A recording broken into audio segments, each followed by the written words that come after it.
बिस्मिल्लाहिर्रहमानिर्रहीम। अस्सलाम वालेकुम व्यूअर्स, कैसे हैं आप? हमारा आज का जो ये सेशन है मूड प्रैक्टिस के हवाले से, जैसे कि आपको पता है कि हमने एक सेशन स्टार्ट किया है अपने जो स्टूडेंट्स हैं उनको प्रैक्टिकल सिखाने के हवाले से, कि ताकि वो तमाम चीज़ें जो अदालत में की जाती हैं उसको उसी तरीक़ाकार के मुताबिक वो यहाँ पे प्रैक्टिस करें और उसके बाद जो अदालत है उसके अंदर उसको बेहतर तरीके से परफॉर्म कर सकें। वैसे तो सिविल प्रैक्टिस, क्रिमिनल प्रैक्टिस के सेशन हमने कंटिन्यू किए हैं, लेकिन आपको एक चीज़ पता होगी कि इस वक्त पाकिस्तान में एक बहुत हाईलाइटेड इशू है कि जिसमें जो वज़ीर आला परवेज़ इलाही साहब हैं उनको डी नोटिफाई कर दिया गया था, और डी नोटिफाई करने के बाद ये मामला अदालत में गया, वहाँ से किसके हवाले से फ़ैसला आया। अब इसमें बहुत से क्वेश्चंस, जिसमें सोशल मीडिया बेसिकली होना तो अनबाइस्ड चाहिए, लेकिन हमारा सोशल मीडिया अनबाइस्ड नहीं है। हमारा जो मेन स्ट्रीम मीडिया है वो भी अनबाइस्ड नहीं है, बल्कि वो अपनी पॉलिटिकल एफिलिएशन के हवाले से जो चैनल जिसको पॉलिटिकली सपोर्ट कर रहा है उसी के हवाले से वो उस अथॉरिटी के स्टेप को दुरुस्त कह रहा है। जो चैनल गवर्नमेंट को सपोर्ट करते हैं, पीडीएम को सपोर्ट करते हैं, उनके मुताबिक गवर्नर का ये एक्ट बिल्कुल दुरुस्त है, और जो चैनल सपोर्ट करते हैं इमरान खान गवर्नमेंट को, पीटीआई गवर्नमेंट को, परवेज़ इलाही को, तो उनके अकॉर्डिंग ये जो स्टेप था वो क्या था, वो अनकॉन्स्टिट्यूशनल था। तो बहुत से लोगों ने मैसेजेस किए कि सर आप काइंडली इसके बारे में बताएं कि एक्चुअल क्या है। तो हमारा आज का जो ये सेशन है इसी हवाले से है कि गवर्नर ने जो एक्ट किया वज़ीर आला को डी नोटिफाई करने के हवाले से, वो कॉन्स्टिट्यूशन में कहाँ पे स्टैंड करता है, और फर्दर इसकी इम्पोर्टेंस अभी इस कुछ अरसे के अंदर आने वाले कम्पिटिटिव एग्ज़ाम्स, जुडिशल एग्ज़ाम्स, उसके हवाले से बहुत ज़्यादा है। क्योंकि हमेशा ऐसा एक टॉपिक कि जिसके अंदर कोई कॉन्स्टिट्यूशनल इशू डिसाइड किया गया हो और उसकी कोई नई इंटरप्रिटेशन आई हो, उसको हमेशा इम्तिहानात में जगह दी जाती है, ताकि ये पता चले कि जो लोग हैं ये हमारे करंट लॉज के साथ, अदालतों के प्रोसीजर के साथ इन टच है या नहीं है। अब यहाँ पे क्या होता है, यहाँ पर पीडीएम यानी कि गवर्नर, नून लीग, इनकी तरफ से दो एक्ट किए जाते हैं। अब वो दो एक्ट क्या है, उससे पहले कुछ और चीज़ें। असम्बली का सेशन, असम्बली का सेशन बुलाने का इख्तियार दो लोगों के पास है। पहला, स्पीकर के पास।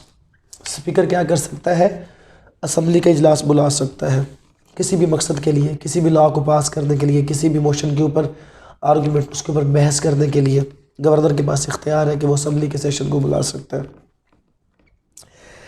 टेक्निकलिटी ये है कि अगर असम्बली का जो सेशन है वो स्पीकर कॉल करेगा तो उसको टर्मिनेट भी कौन करेगा, स्पीकर करेगा। ऑन द अदर साइड जो सेकंड पर्सन असम्बली का सेशन कॉल कर सकता है वो गवर्नर है।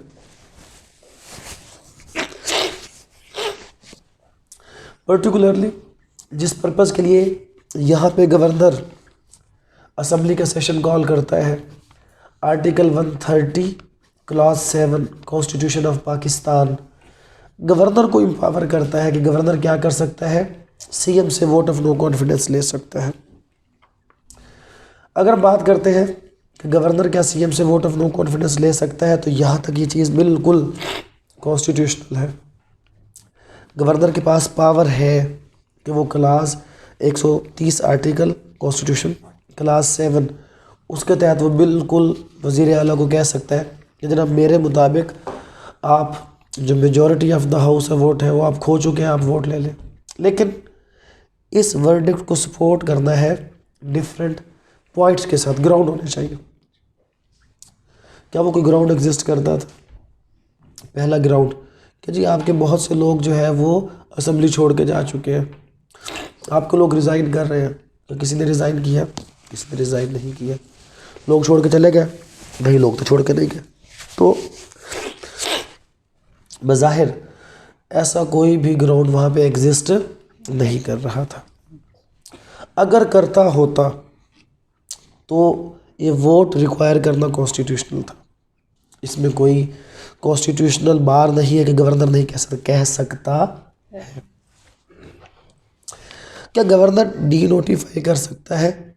यहाँ पर भी रूल्स ऑफ प्रोसीजर जो हमारी पंजाब असम्बली के हैं उसका रूल 22 क्लास 7 अगेन ये कहती है कि अगर कोई गवर्नर किसी वज़ीर आला से कहे कि वो वोट ऑफ नो कॉन्फिडेंस ले और उस पर्टिकुलर टाइम के अंदर वोट ऑफ नो कॉन्फिडेंस अगर वज़ीर आला ना ले, अगर वो ले और वोट पूरे ना कर सके, या वो अगर वोट ऑफ कॉन्फिडेंस ले ही ना, तो डीम, देख लफ्ज़ है डीम, इस लफ्ज़ को पहले आपने समझना है कि अगर वो वोट, क्योंकि यहाँ पर एक रॉन्ग पॉइंट था बेसिकली, जो पीटीआई या वज़ीर आला जो हमारे हैं परवेज़ इलाही, उनके जो कौंसल्स की तरफ से एक पॉइंट हाईलाइट किया गया है ग्राउंड, बट वो ग्राउंड वैलिड नहीं था। वो ग्राउंड क्या है, दोनों तरफ से हमारा कोई पॉलिटिकल डिस्कशन नहीं है, हमारा डिस्कशन कॉन्स्टिट्यूशनल है। जो जिसने सही किया, जो जिसने गलत किया, हम उसको डिस्कस करेंगे। पहला सवाल है कि क्या governor vote of no confidence का कह सकता है? जवाब है बिल्कुल यस, कह सकता है, आर्टिकल 130 क्लास 7। दूसरी बात है कि गवर्नर डी नोटिफाई कर सकता है। इसमें एक आर्ग्यूमेंट था, वो भी वेग आर्ग्यूमेंट था कि जी क्योंकि गवर्नर अपॉइंट नहीं करता तो लिहाजा गवर्नर उसको डी नोटिफाई नहीं कर सकता। ये गलत है, गवर्नर डी नोटिफाई भी कर सकता है, आल दो उसने अपॉइंट किया या नहीं किया, क्योंकि उसमें मेन आर्ग्यूमेंट मीडिया पे चला कि क्योंकि जनाब वो उसको अपॉइंट नहीं करता, वो हाउस उसको लेके आता है, हाउस चाहे उसको लेके आता है, जब आर्टिकल 130 ने कहा कि वोट ले सकता है। और उसके बाद रूल्स ऑफ प्रोसीजर असेंबली का ये कहता है कि अगर वो वोट उसको रिक्वायर किया जाए और वो वोट ना ले तो ये समझ लिया जाएगा। अब यहाँ पे क्या कहा कि क्योंकि उसने वोट लिया ही नहीं, तो समझ कैसे लिया गया? ओ भाई, अगर वो वोट लेता और वोट पूरे ना करता फिर तो डीम का मसला ही ख़त्म हो गया था, फिर तो कन्फर्म था कि इसके पास कॉन्फिडेंस लूज़ कर चुका है, इसके पास मेजॉरिटी ऑफ वोट नहीं है। तो असल में जो इसका रूल 22 उसकी क्लास साइज 7 जो है आपका रूल ऑफ प्रोसीजर, वो यही कहता है कि अगर गवर्नर ने वज़ीर आला को कहा और वज़ीर आला वो वोट लेता ही नहीं है, लेकर नंबर पूरे करने की बात नहीं है, लेता ही नहीं है उस टाइम में, तो फिर ये डीम किया जाएगा कि वो वोट वो कॉन्फिडेंस लूज़ कर चुका है। तो यहाँ पर भी गवर्नर ठीक हो गया, यहाँ पर भी गवर्नर क्या हो गया? ठीक। उसने 48 आवर का टाइम दिया, 48 आवर के टाइम के अंदर उन्होंने वोट नहीं लिया, और क्योंकि वोट नहीं लिया लिहाजा गवर्नर डी नोटिफाई कर सकता है। एज पर लॉ अगर गवर्नर के दोनों स्टेप ठीक है तो फिर हाई कोर्ट ने फैसला उनके खिलाफ क्यों दे दिया? फिर ये मसला क्या बना? अब यहाँ पे अब अगली बात, अब हम दूसरी साइड पे आ जाते हैं। ये तो हमारा आर्ग्यूमेंट है उस साइड का। अब मंजूर वट्टू केस लैंडमार्क जजमेंट है इसके अंदर, क्योंकि ऑलरेडी यही सेम इशू हुआ था, वज़ीर आला थे वो, और उनके लिए वोट ऑफ नो कॉन्फिडेंस के लिए फिर एक 3 रुकनी बेंच बना था हाई कोर्ट का, और उसमें उन्होंने पहली बात जो की थी वो ये की थी कि गवर्नर वोट ले सकता उस सूरत में कि जब वो सेशन गवर्नर ने आर्टिकल 130 की क्लास 7 के तहत इसी मकसद के लिए कॉल किया हो। पहला टेक्निकल पॉइंट क्या किया हो? गवर्नर ने खुद इसी मकसद के लिए अगर सेशन कॉल किया है तो वो क्या कर सकता है? वोट ऑफ नो कॉन्फिडेंस ले सकता है। लेकिन यहाँ पे पहली टेक्निकलिटी आ गई, और वो क्या आ गई कि assembly was already in session. Assembly क्या थी? और वो स्पीकर ने बुलाया था, और स्पीकर बिल्कुल असेंबली का इजलास क्या कर सकता है? बुला सकता है। असेंबली का इजलास ऐसा नहीं होता कि आ जाओ, वो गज़ट में नोटिफाई होता है, 3 दिन का टाइम होता है, फिर 10 दिन के अंदर अंदर इजलास आना होता है, एक दिन में असेंबली का इजलास नहीं आता। तो अब लीगल पॉइंट यहाँ पे ये था कि क्योंकि स्पीकर इजलास बुला चुका है, स्पीकर के इजलास पे क्या गवर्नर इजलास बुला सकता है? तो गवर्नर का पहला गलत स्टेप ये था, इजलास में इजलास नहीं बुला सकता था, वो स्पीकर के इजलास के ख़त्म होने का इंतज़ार करता और फिर इजलास बुलाता। उसने स्पीकर के इजलास पर इजलास बुलाया, ये क्या हो गया? गलत हो गया। और जनरल इजलास बुलाने के बाद दरमियान में टाइम कितना है? आपको मैंने बताया कि 10 दिन का टाइम उस इजलास को आने में लगता, तो लिहाजा मंजूर वोटों केस में कहा गया था कम से कम 10 दिन का टाइम आपने देना है वोट ऑफ नो कॉन्फिडेंस लेने के लिए, कॉन्फिडेंस लेने के लिए। तो यहाँ पर कितना टाइम था? 48 आवर्स का। तो अगेन क्या हो गया? गलत हो गया। तो पहली गलत थी इजलास पर इजलास का बुलाना, जो नहीं बुलाया जा सकता था। दूसरा, इतना लिमिटेड पीरियड देना जो कि नहीं दिया जा सकता। तीसरा एक और भी था कि 130 क्लास 7 कहती है कि गवर्नर सीएम को कहेगा कि आप वोट ऑफ कॉन्फिडेंस लें। अगेन टेक्निकल गलती, आप सीएम को कहे कि वो वोट ऑफ नो कॉन्फिडेंस ले, आपने कहा स्पीकर को कि इससे लो। स्पीकर तो नहीं लेगा ना वोट ऑफ, जो यहाँ पे नो कॉन्फिडेंस आएगा वो कौन लेगा? CM। वो सीएम को डायरेक्ट कहोगे तो वो जाके वोट ऑफ कॉन्फिडेंस लेगा। अब इसके पीछे एक और भी बैकग्राउंड चल रहा है, एक और पीडीएम की गलती। वो कौन सी चल रही थी कि जो सेशन काल था स्पीकर का, इस स्पीकर के सेशन में ऑलरेडी नून लीग एक मोशन ला चुकी थी और वो एज पर कॉन्स्टिट्यूशन ही था कि 20% लोगों के साइन के साथ था कि जो वोट ऑफ नो कॉन्फिडेंस था किसके खिलाफ? वज़ीर आला के खिलाफ। अब अगली बात ये है कि फिर वो उसी वोट ऑफ नो कॉन्फिडेंस को लेकर आगे चले जाते, फिर ये गवर्नर वाला मामला क्यों हुआ? दो चीज़ें आ गई है सीएम के खिलाफ, एक वोट ऑफ नो कॉन्फिडेंस और एक क्या है? Calling session. आपका दूसरा ऑप्शन क्या है? गवर्नर वाला। वोट ऑफ नो कॉन्फिडेंस से पीछे क्यों हटे? वोट ऑफ नो कॉन्फिडेंस कौन लेके आया? पीडीएम। तो जो सिंपल मेजॉरिटी है वो पीडीएम ने पूरी करनी थी। फिर जब कोई वोट ऑफ नो कॉन्फिडेंस लाता है उसमें वजीर आला जो है वो, अच्छा इस सारे के पीछे एक और क्या मामला था? असल कहानी क्या थी? असल कहानी ये थी कि जुम्मे को एडवाइस करने का कहा गया था कि आप असेंबली को डिसॉल्व करें। सीएम ने तो असेंबली डिसॉल्व नहीं कर दी ना, सीएम तो एडवाइस करेगा किसको? गवर्नर को, कि आप असेंबली को क्या करें? डिसॉल्व। और लॉ कहता है, कॉन्स्टिट्यूशन कहता है जब सीएम के खिलाफ वोट ऑफ नो कॉन्फिडेंस आ जाए तो वो एडवाइस नहीं कर सकता। असली मकसद है उसको क्या करना? वो एडवाइस करने से रोकना कि असेंबली डिसॉल्व ना। वैसे हम पॉलिटिकल टच में नहीं बैठे बट हमें हल्का सा टच हो जाए साथ। तो बात है कि पीटीआई, अगर आपने असेंबली डिसॉल्व करनी है तो आपको पता है कि वोट ऑफ नो कॉन्फिडेंस आ जाए, जिस तरह इमरान खान असेंबली डिसॉल्व नहीं कर सका था तो नहीं हो सकती, तो आप डायरेक्ट असेंबली को डिसॉल्व करें। आप क्यों उसको अनाउंस करते हैं? अपनी इन कैमरा मीटिंग में डिसाइड करें और जाकर उस दिन कहें कि जनाब असेंबली डिसॉल्व हो जाती। डिसॉल्व वो भी नहीं करना चाहते, सिर्फ दिखाना चाहते हैं कि जनाब यू और यू है। क्योंकि बैकग्राउंड पे क्या चल रहा था? राना सना, मुसद्दक मलिक, तमाम पीडीएम के रहनुमा कि जी आप आज पंजाब की असेंबली डिसॉल्व करें, हम कल इलेक्शन में जाने के लिए क्या है। तो उस बयानिए को तोड़ना मकसद था कि जनाब हम असेंबली करना नहीं चाहते। ये वही वाली बात है, जब कोई मेरे जैसा बंदा कहीं चला जाए, लड़ाई भी कर दी है, रोक भी डालना है, साथ गुलफाम को, फतेह को, 4 बंदों को पीछे खड़ा कर तो मुझे रोक के भी रखना, आगे नहीं जाने देना कि लड़ाई हो ही ना जाए।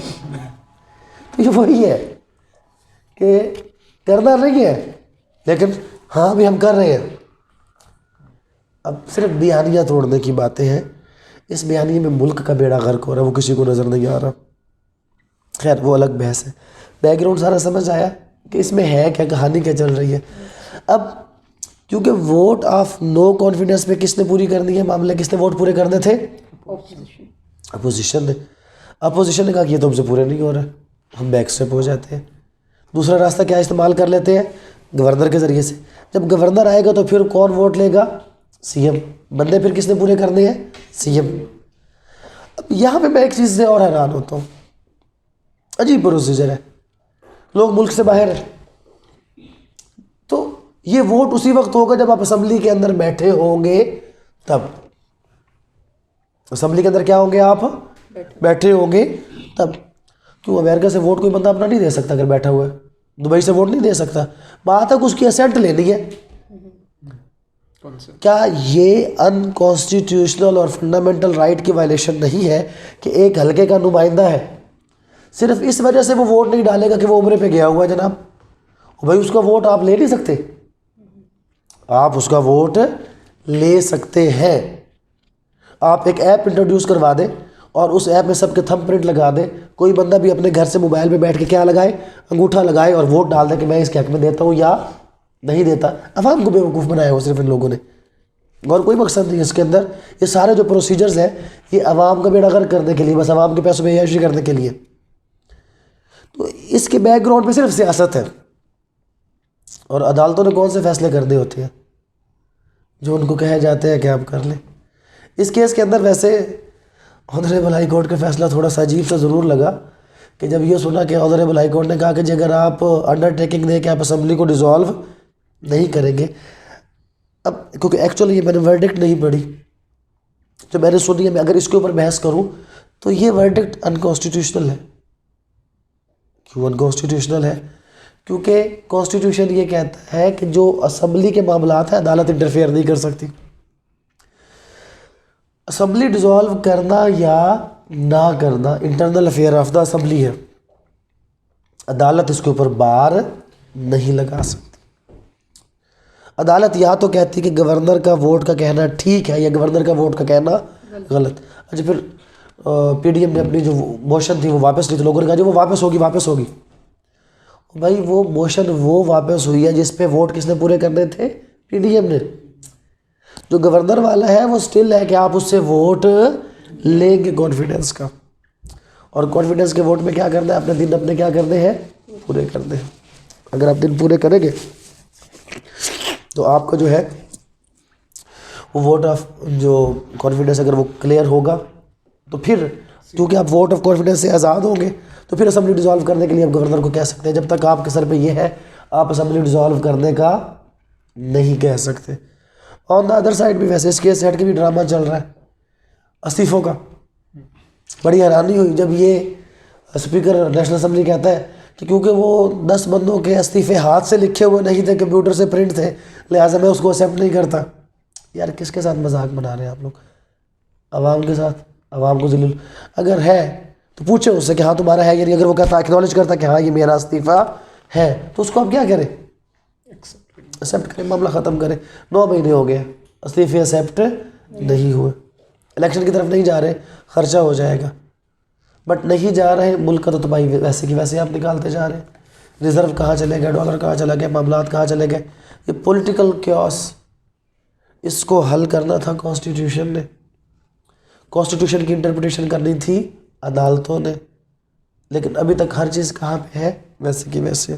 खैर, तो इसमें ये दोनों साइड के आर्ग्यूमेंट, तो अगर इसको हम कंक्लूड करें तो इनफैक्ट जो काम गवर्नर ने किया वो कर सकता था, पर जिस स्टेज पे जिस तरीके से किया वो गलत था। क्योंकि स्टेज और तरीक़ाकार क्या था? गलत था। लिहाजा उसका एक्ट क्या था? गलत था। उसको रेगुलराइज करने के लिए मज़ीद उनको टाइम दिया कि ठीक है जी, जैसे टाइम मिलना चाहिए था आपको टाइम दे देते हैं, और आप उसके बाद वोट ऑफ कॉन्फिडेंस लें और शो करें कि आप हाउस की मेजॉरिटी को रिप्रेजेंट करते हैं। तो इन्हीं हवाले से, क्योंकि हमारा बेसिक मकसद ये होता है कि हमारे जो यंग लायर्स होते हैं, अब वैसे तो हम यंग लायर्स को लेके आते हैं, लेकिन आज हम एक बाबे लायर को भी ले आए हैं। जो बाबा लायर मैंने इसलिए कहा है कि जब कोई वकील एंड पे होता है तो वो बाबा हो जाता है। तो ये बाबे लायर यूँ है क्योंकि ये वकालत के एंड पे है और जुडिशरी को ज्वाइन करने जा रहे हैं, तो वकालत में अभी मर खप जाएंगे, अभी यहाँ के जज बन जाएंगे। तो फ़तेह साहब है हमारे साथ, इंशाल्लाह नेक्स्ट वीक ये जुडिशरी ज्वाइन कर लेंगे। तो मलीकुर रहमान साहब को, क्योंकि जज वही बनेगा जो हुकूमत को रिप्रेजेंट करेगा, तो मलीकुर रहमान साहब को ये रिप्रेजेंट करेंगे। और परवेज़ इलाही साहब की जो है वकील साहिबा, वो हमारी एडवोकेट नूरीन साहब है, कि ये इस हवाले से जो है वो अपना आर्गूमेंट पेश करेंगी। और स्टेट काउंसिल के तौर पे हमारे गुलफाम साहब हैं। सरकार चुप ही है, उसने कौन सा बोलना है, बोले ना बोले एक बराबर है। ये असल में सेशन हम इन बच्चों के लिए करते हैं ताकि इनका कॉन्फिडेंस बिल्ड हो और ये अपनी जो चीज़ें हैं उसको सीखें, समझें और यहाँ पर बोलने के काबिल हो। और आप लोगों को इसलिए दिखाया जाता है कि ताकि आप लोग भी अपने अंदर एक करेज पैदा करें और इन चीज़ों को आप प्रैक्टिस कर सकें। और डेफिनेटली जो लोग हमारे साथ ऑनलाइन हैं, मैंने कल भी आपको बताया था कि हम जल्द ही इंशाल्लाह उन लोगों के लिए वीडियो कॉन्फ्रेंस कॉल के ज़रिए से हम उनको आर्ग्यूमेंट सिखाएंगे और उनको आर्ग्यूमेंट करने का मौका देंगे। इंशाल्लाह नेक्स्ट वीक से ये चीज़ स्टार्ट हो जाएगी। तो अभी हम चलते हैं एडवोकेट नूरीन साहबा की तरफ। जी क्या कहते हैं आप इस बारे में? Honorable Court, I am from the petitioner side. I am going to highlight brief facts of this case. and that the petitioner became the Chief Minister of Punjab on 27th of July 2022 by securing 186 votes of the members of Provincial Assembly of Punjab on 22nd of July 2022. अच्छा, कुछ चीज़ें मैं यहाँ पे बता दूँ क्योंकि आप कैमरे में तो नहीं देख रहे होंगे, लेकिन मैं अभी नूरीन के हाथ कांपते हुए देख रहा हूँ और ये बड़ा नेचुरल है। अगर जो लोग हाई कोर्ट में वकालत करते हैं और जब पहले दिन वो हाई कोर्ट में गए होंगे, मेरे भी हाथ कांपे थे, इसमें कोई ऐसी बात कोई नहीं। मेरी आज आवाज़ वैसे बैठी हुई है, पहले दिन मेरी असली आवाज़ बैठ गई थी, मुझे लफ्ज़ ही कोई नहीं निकला था। 2 बार मैंने पानी पिया था, फिर कहीं जाके जज साहब के सामने बड़ा ऐसे छोटा सा करके जज साहब निकला था मेरे मुंह से। ये नई चीज़ नहीं है, नेचुरल है, होता है।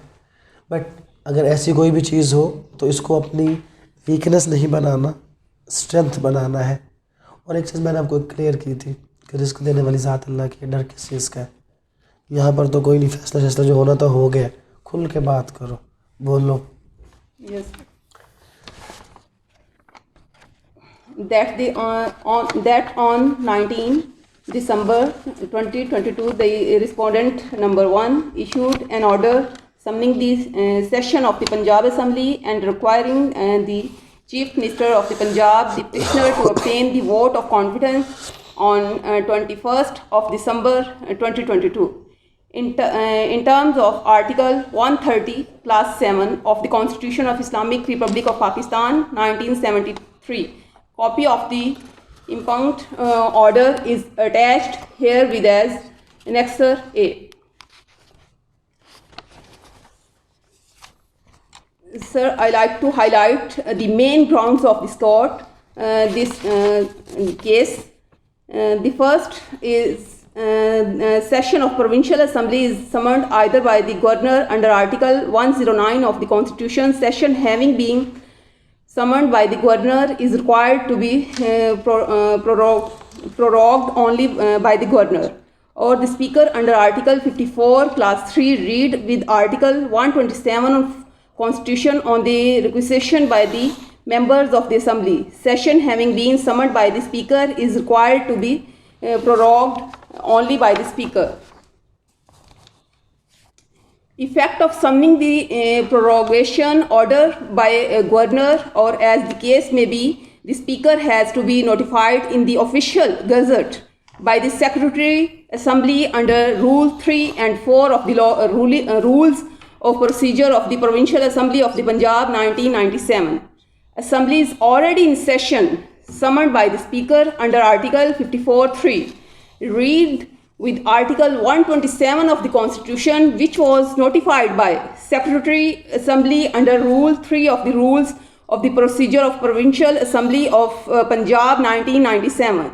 The said session is in progress and may only be prorogued by the Speaker.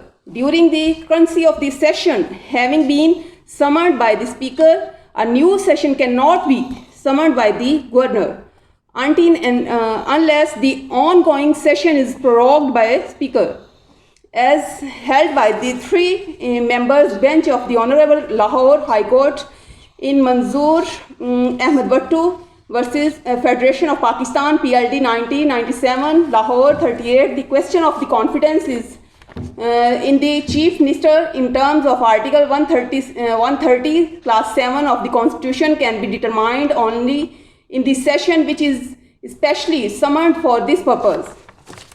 I would like to present this case law.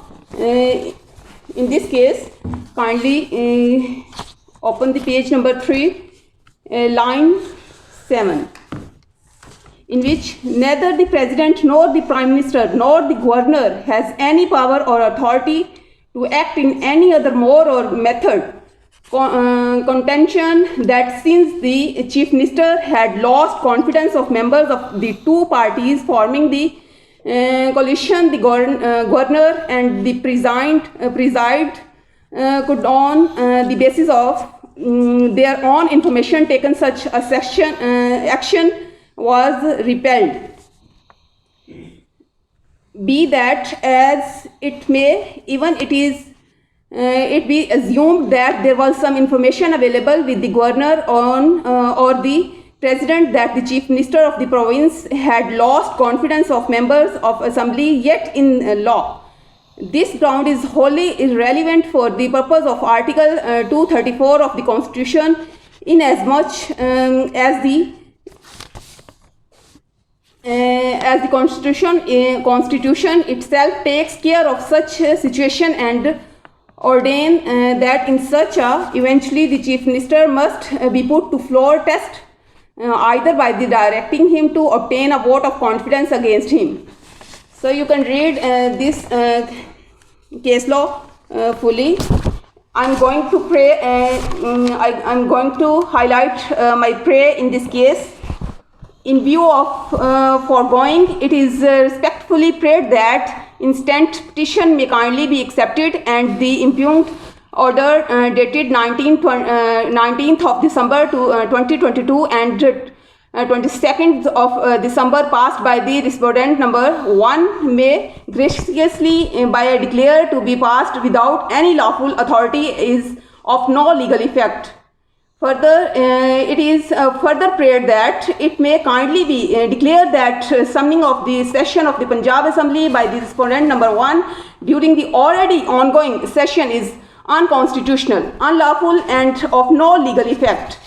It is also prayed that it may graciously be declared that there is no eventually which lead to conclusion that the petitioner does not command the majority of the members of the Punjab Assembly. It is further prayed that it may kindly be declared that the petitioner does not cease to hold his office of the Chief Minister Punjab. It is further prayed that the dissolution of provincial cabinet is in the impugned order by the kindly be declared unlawful. It is further prayed that it may graciously be declared that the respondent is not an outgoing chief minister under Article 133 of Constitution, but he is a chief minister duly elected under Article 130 Class 4 of the Constitution of Islamic Republic of Pakistan 1973. It is also prayed that the subsequently notified issued by the respondent number 2 may also kindly be declared unlawful and no legal effect. Any other relief as may found fit and the appropriate by this honorable court may also be granted. Thank you. So, Honorable Court, I am from the respondent side, Mr. Baligur Rahman, who is worthy governor of the Punjab. Your Honor, as per Article 130, subclass 7 of the Constitution of Pakistan, Governor is empowered to ask the Chief Minister to obtain the vote of confidence within given time as fixed by the Governor. So, under this rule, Chief Minister was asked to obtain the vote of confidence within 48 hours. But he didn't take the vote of confidence. In spite that, he refrained that act. As per Rule 22, Sub-Rule 7 of the rules of the Punjab Assembly, it would be deemed that he has lost the majority. He has lost the majority. So, he can be notified as per rule of law. Sir, the keeping in a view all my said arguments, the bottom line is that Chief Minister was denotified as per law, like his Article 130 subclass 7 of the Constitution of Pakistan. इसको आप justify कर सकते हैं कि जो कह रहे हैं कि असेंबली के सेशन पे सेशन बुलाना तो क्या ये लॉफुल है या नहीं है? So actually it was the need of time by keeping in a view the circumstances of the क्या Pakistan. नीड ऑफ टाइम हो गई थी? कोई decided, रेजिग्नेशंस आपने देखे हैं या क्या हुआ? कोई रेजिग्नेशन वगैरह आए हुए हैं? यस सर, वो आए हैं मगर वो according to rule of law sir वो कहाँ पे हैंड रिटन है? प्रोविंशियल असेंबली में आए हैं, किधर आए हैं? वो अलग चीज़ है। प्रोविंशियल असेंबली से अभी तक कोई notification Sir, it's provincial assembly में नहीं आया unconstitutional है। and not a need of time. The Constitution is in front line, should be in front line, not a need should be in इसमें front line. आज ये discussion English में करवाने का मकसद ये था कि आपको ये समझाया जा सके कि लाजमी नहीं है कि इंग्लिश या उर्दू। जब हम मूड कोड करते हैं कॉलेजेस के अंदर सिखाने के लिए तो नॉर्मली इंग्लिश ही मोड होता है, बट अदालतों में आप देखेंगे कि वहाँ पर हाँ, अगर आप एक नेचुरल इंग्लिश स्पीकर हैं, अगर आपको वाकई कमांड है इंग्लिश स्पीकिंग के ऊपर और आप अपनी किसी भी चीज़ को बग़ैर लिखे इंग्लिश में उस बात को दोहरा सकते हैं तो गो फॉर इट। और अगर ऐसा नहीं है तो बी नेचुरल, क्योंकि जब आप कहीं पर भी ऐसा लगता है कि आप एक लिखी हुई चीज़ पढ़ रहे हैं, आप कभी भी जज को इम्प्रेस नहीं करेंगे। आपका ऐसा कोई भी आर्ग्यूमेंट जो लिखा पढ़ा होगा, देखिए यहाँ पर दो चीज़ें चल रही हैं। पहली चीज़ क्या चल रही है, आपने तैयारी क्या की है, और दूसरी चीज़ जो आप जज को प्रेजेंट करेंगे। पढ़ी लिखी चीज़ का मतलब है, पढ़ी हुई लिखी हुई चीज़ को पढ़ने का मतलब है आपकी तैयारी अच्छी नहीं है, लेकिन वहाँ पे आपका गेस्चर, लिखी हुई चीज़ को पढ़ते वक्त गेस्चर नहीं आता।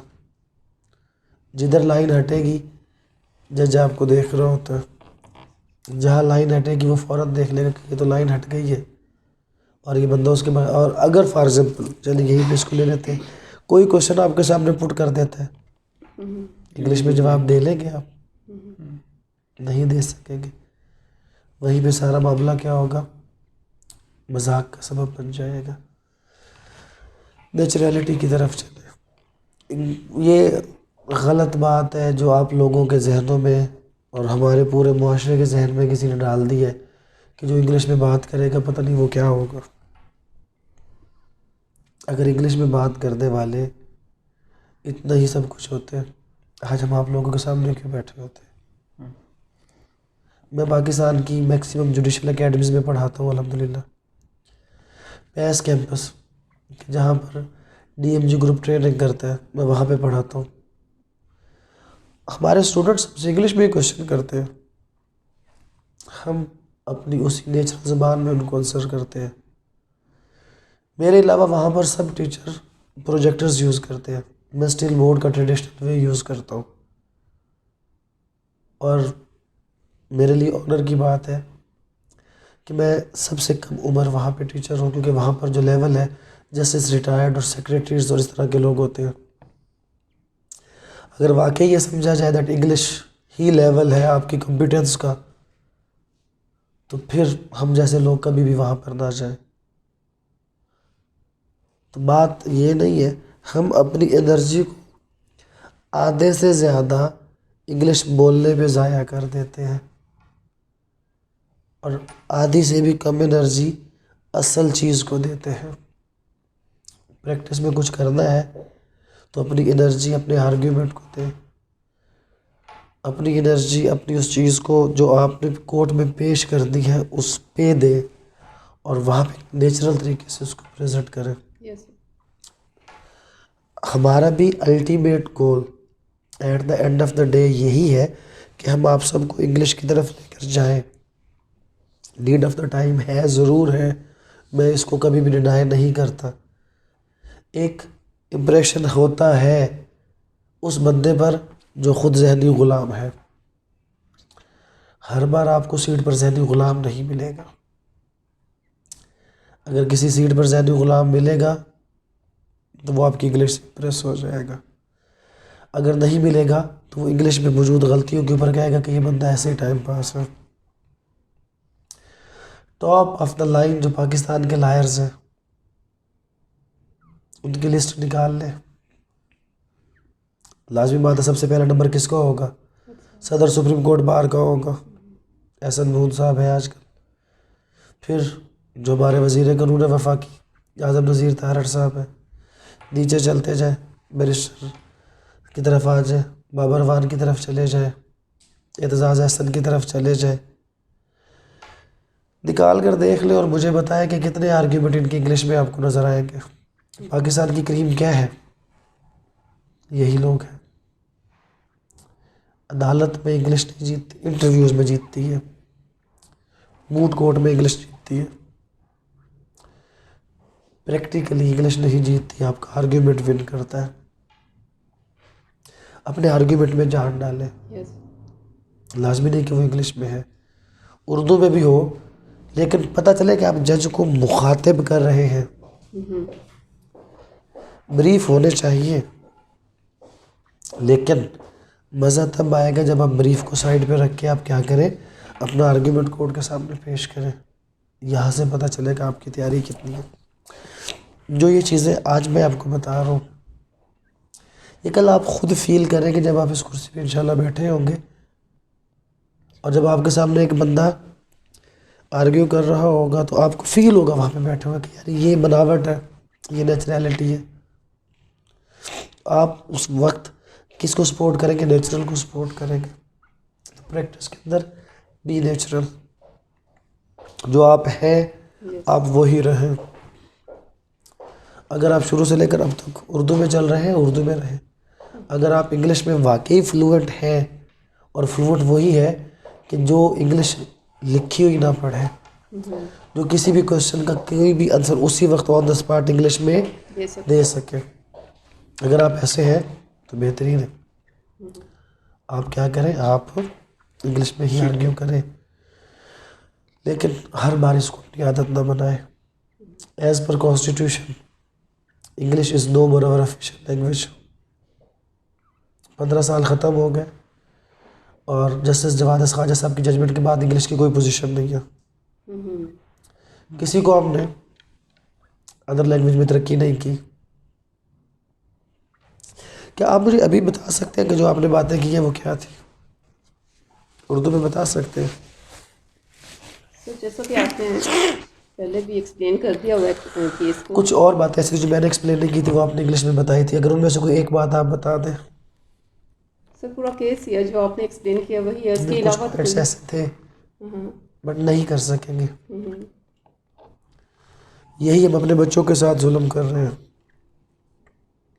आज जाए अपने बच्चों के पास जो कैम्ब्रिज के पढ़ने वाले, ऑक्सफोर्ड के पढ़ने वाले, बीकोनोस के पढ़ने वाले और बड़े बड़े स्कूल्स कॉलेजेस के पढ़ने वाले, पूछे उनसे, किताब उठा ले, कोई भी चीज़ पूछे, बताएंगे आपको इंग्लिश में। किताब बंद करके कहें बेटा बताओ ये निज़ाम शमसी क्या है, बेटा ये बेटा होगा। क्यों नहीं साइंसदान बनते हमारे? क्यों इंजीनियर नहीं बनते? हम बाहर से क्यों लेकर आते हैं? हमारी सारी एनर्जी तो किसके ऊपर लग जाती है? लैंग्वेज के ऊपर। लैंग्वेज के ऊपर। इस चीज़ को ख़त्म करें अपने अंदर से, ताकि हम अपने बच्चों को उस नेचुरल लाइफ में लाएं, ताकि बनावटी गुड्डे हमारे सिस्टम में ना आए। हमारे सिस्टम में वो लोग आए जिनके यहाँ पे कुछ है, जिन्होंने अपनी ज़िंदगी के 25-30 साल में से 20 साल सिर्फ मुँह टेढ़े करने पे ना गुजारे हों। हमारी ब्यूरोक्रेसी, इंग्लिश ही मेन आपका सिलेक्शन का क्राइटेरिया है। कोई महकमा मुझे दिखा दे जो बहुत टॉप पे हो,